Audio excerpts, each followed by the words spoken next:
என்னப்பா காலையிலேருந்து ராத்திரி வரைக்கும் உட்காந்து புலம்பிக்கிட்டே இருக்கீங்க? வேலை ஒழுங்காக நடக்க மாட்டேங்குது, என்ன நடக்குதுன்னு தெரிய மாட்டேங்குது. அப்படியே டென்ஷனாக இருக்கு. எல்லாமே நீங்களே செஞ்சுட்டு இருக்கிறதுக்கு வேற வேலை செய்ய சொல்லலாம்ல. எல்லா வேலையும் எல்லாரும் செய்ய முடியாதுல்ல. யாருக்கு என்ன வேலை செய்ய முடியுமோ அப்படி தானே நம்ம கொடுக்க முடியும். யார் என்ன வேலை செய்யணுமோ அதை தான் அவங்ககிட்ட கொடுக்க முடியும். சரி, இது ஆஃபீஸில் மட்டுமா இல்லை சர்ச்லேயும் இருக்கா? சர்ச்லையும் அப்படிதான், எல்லா இடத்துலையும் அப்படிதான். ஒரு ஆர்கனைஸ்டு ஸ்ட்ரக்சர் எல்லாத்துலேயும் இருக்கு. சரி, அப்போ சர்ச்சில் என்ன ஆர்கனைஸ் ஸ்ட்ரக்சர் இருக்குன்னு சொல்லுங்களேன்.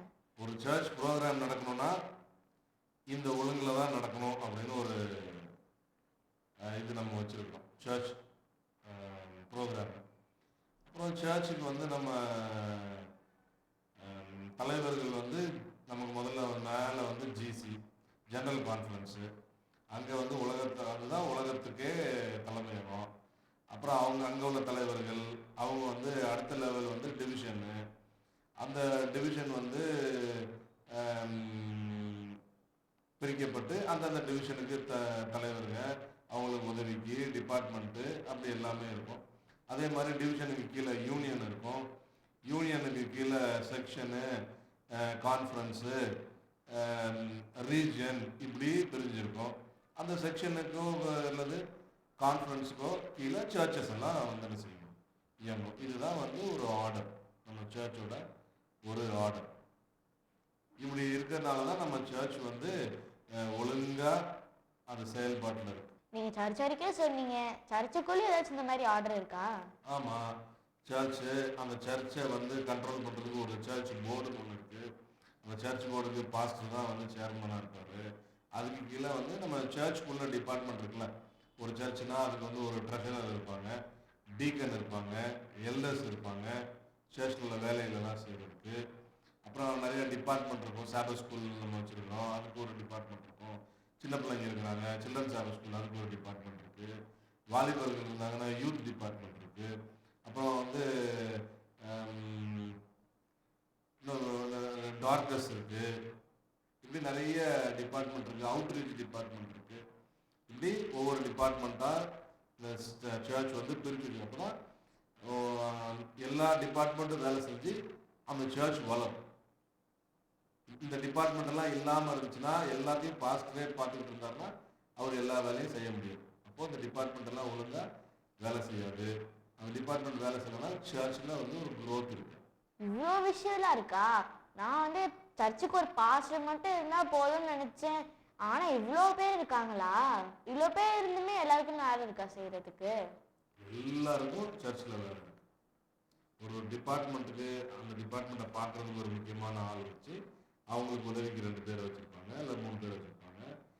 அது போக நம்ம எந்த டிபார்ட்மெண்ட்லேயுமே இல்லைன்னா நமக்கு ஊழியம் செய்கிற வேலை இருக்குது. புரிஞ்சுச்சா? அப்போது ஒரு சர்ச் வந்து எல்லாரும் வேலை செய்ய வேண்டிய ஒரு இடமா இருக்குது. அதனால தான் நம்ம சர்ச் வந்து ஒரு ஆர்கனைஸ்டு சர்ச், நல்ல ஒரு சரியான ஒரு ஆர்கனைஸ் பண்ணி இருக்கக்கூடிய ஒரு சர்ச் வந்து நம்ம சர்ச். அப்போ இவ்வளோ பேர் காரியம் செய்யறதுக்கு இருக்கும்போது நம்ம வேலையை டக்குன்னு முடிச்சிடலாம்ல? ஆமாம், இவ்வளோ பேர் இருக்கிறதுனால எல்லாரும் அவங்க வேலையை செஞ்சாங்கன்னா டக்குன்னு எல்லா வேலையும் நம்ம ஈஸியாக முடிச்சோம். எனக்கு இப்போ நல்லா புரியுது. என்ன புரியுது? ஏன் அந்த காலத்தில் சர்ச் ஆரம்பிக்கும் போது அப்போஸ்தலர்கள் எல்லாம் பிஸியாக இருந்தாங்கன்னு, அவங்களுக்கு எல்லா வேலையும் செய்ய முடியாதுன்னு அவங்க வேலைக்கு ஆட்களும் ஏற்படுத்தி வச்சாங்க. ஆமாம் பாப்பா, நம்ம சர்ச் வந்து இவ்வளோ ஆர்கனைஸ்டாக இருக்கிறதுக்கு காரணம் இயேசு கிறிஸ்து இந்த உலகத்தில் இருக்கும்போது சீஷர்களை வச்சு அவர் ஒரு ஆர்டரை உண்டாக்கி கொடுத்ததுனால தான் இன்னைக்கு நம்ம சர்ச் வந்து அதை ஃபாலோ பண்ணிட்டு நல்ல ஒரு ஆர்டர் உள்ள ஒரு சர்ச்.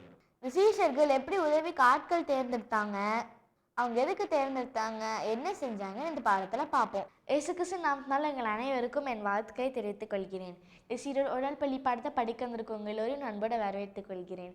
இந்த வாரம் நாம் 5வது பாடத்தை படிக்க போகிறோம். பாடத்துக்குள்ளே போகிறதுக்கு முன்னாடி ஜெபம் செய்வோம். அன்புள்ள பரமபிதாவே, இந்த வார பாடம் படிக்கும் போது என் கூட இருங்க. இந்த பாடம் எங்கள் வாழ்க்கை வைக்க உதவி செய்யுங்க. பார்க்குற கேட்க நல்லா ஆசீர்வதிங்க. இயேசுவை ஜெபிக்கிறோம். இஞ்சி அன்பின் பரம தகப்பனே, ஆமீன். இந்த வார பாடத்துக்கான தலைப்பு 7 பேர். இந்த வார பாடத்துக்கான மனப்பாட வசனம் 1 கொரிந்தியர் 12:4-5.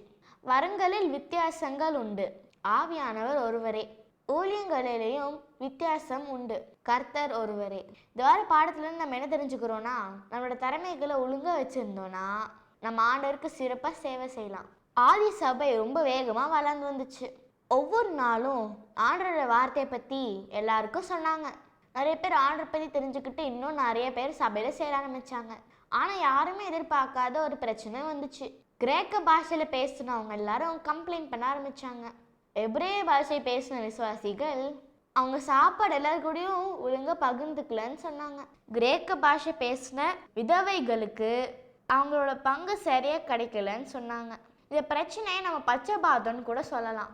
அதாவது 2 பேர் இருந்தாங்கன்னா ஒருத்தர் நல்லா கவனிக்கிறதும் இன்னொருத்தரை கவனிக்காமலே விட்டுறது. அவங்க பார்க்க வேற மாதிரி இருக்கலாம், இல்லை அவங்க வேற பாஷைகள் கூட பேசலாம், அவங்க ட்ரெஸ் பண்ணுற விதம் வித்தியாசமாக இருக்கலாம், அவங்க சாப்பிட்ற சாப்பாடும் வித்தியாசமாக இருக்கலாம். கிரேக்க மக்கள் அந்த எபிரேயர் மக்கள் எல்லாம் அவங்கள வித்தியாசமாக நடத்துகிறாங்கன்னு நினச்சாங்க. அப்போஸ்தலர்கள் எல்லாரும் ஆண்டவர் பற்றி சொல்கிற ரொம்ப வேலையில் இருந்தனால இப்படிப்பட்ட பிரச்சனைகளை அவங்களால கவனிக்க முடியல. அதனால அவங்க என்ன செய்யுதுன்னு ஒரு முடிவுக்கு வரணும்னு நினச்சாங்க. சீஷர்கள் அங்கேருந்து எல்லாருக்கும் நடுவில் உங்களிலிருந்து நீங்கள் 7 பேர் தேர்ந்தெடுங்க. அவங்க எல்லாரும் ஆண்டோட நல்லா நெருங்கி இருக்கிறவங்களா இருக்கணும், நல்ல அறிவோட ஞானமாக செயல்படுறவங்களா இருக்கணும். இப்படிப்பட்டவங்கெல்லாம் சாப்பாடு பகிர்ந்து கொடுக்கறதுக்கு நாங்கள் அதிகாரிகளை வைப்போம்னு சொன்னாங்க. இது கேட்ட ஜனங்க எல்லாரும் சரி அப்படியே செய்கிறோன்னு முடிவு பண்ணிட்டாங்க. ஸ்தேவான், பிலிப்பு, பிரகோர், நிக்கனோர், தீமோன், பர்மெனா, நிக்கோலா அப்படின்னு 7 பேரை தேர்ந்தெடுத்தாங்க. அப்போஸ்தலர்கள் இந்த 7 பேரையும் உதவிக்காரர்களாக நியமிச்சாங்க. அவங்க எல்லாரோட தலைமையில கை வச்சு அவங்களுக்கு ஜெபம் பண்ணி ஆசீர்வதிச்சாங்க. இப்போ இப்படிப்பட்ட சின்ன சின்ன பிரச்சனைகளை இந்த 7 பேரும் கவனிச்சுக்கலாம். ஆண்டவர் பத்தின செய்தி அப்போஸ்தலர்கள் தைரியமா சொல்லலாம்.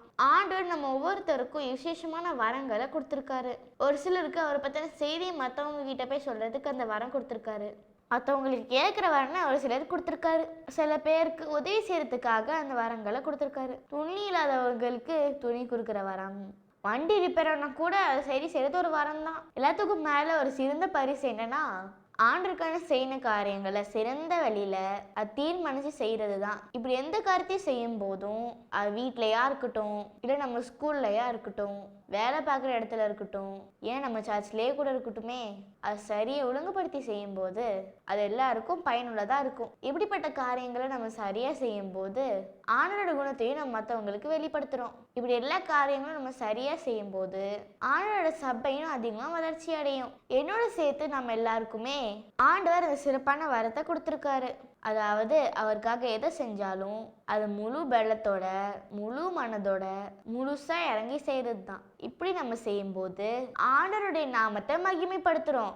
ஏன்னா இன்னைக்கோட பாடம் சொல்லுது, நம்மளோட திறமைகளை நம்ம ஒழுங்கா வச்சிருந்தோம்னா நம்மளால ஆண்டவருக்கு சிறப்பாக சேவை செய்ய முடியும்னு. இந்த பாட ஆரம்பத்துல அப்பா எப்படி எல்லா சபையிலையும் வேலை நடக்கும்னு சொன்னாங்க. உண்மையிலேயே இதை பத்தி நினைச்சு பார்க்கும்போது ரொம்ப ஆச்சரியமா இருக்கு. நம்ம சபையில எல்லாமே ஒழுங்குபடி நடக்கிறதுனால நம்ம எல்லா காரியங்களும் சரியா செஞ்சு முடிக்க முடியும். நம்ம எல்லா காரியங்களும் சரியா செய்யும் போது அது ஆண்டவருக்கு மகிமை கொண்டு வரும். நான் ஆண்டவருக்கு மகிமை கொண்டு வரணும்னு நான் ஆசைப்படுறேன். நீங்க ஆசைப்படுறீங்களா? நீங்க உங்களோட வேலைகளை ஒழுங்குபடி செஞ்சீங்கன்னா உங்களால் கண்டிப்பா செய்ய முடியும். இந்த பாடத்தை கூட சேர்ந்து படிச்சதுக்காக நன்றி.